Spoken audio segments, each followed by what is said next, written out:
Я за безопасность. Я контактирую с множеством количеством людей. Я хочу обезопасить своих родственников. Я изначально вакцинировалась спутником Ви, и второй компонент тоже спутник Ви. И вот сейчас ревакцинировалась китайской Veracell.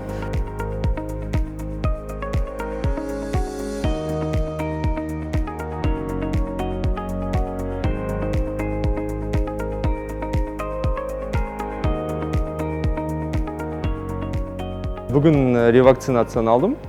Негізгі себеп әрине ол біріншіден өзімнің денсаулығым. Негізгі себеп әрине қазіргі болып жатқан жағдай, күніге өте көп коронавирус жағдайлары орын алуда. Сондықтан өзімнің денсаулығым үшін ревакцинациядан өттім.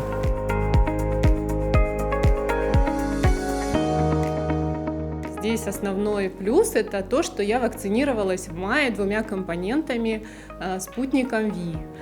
Вот я думаю, что поэтому я и не болела. Поэтому я решила дальше провести ревакцинацию, получить вакцину. Теперь уже в этот раз китайскую получила, Veracell. Я думаю, что меня эта болезнь не коснется в итоге.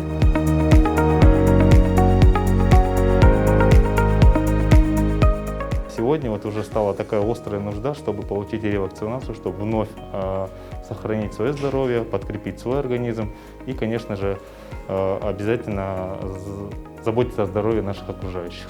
В соответствии с нашим Минздравом РК рекомендует нам ставить другую вакцину, но не запрещается ставить подобную.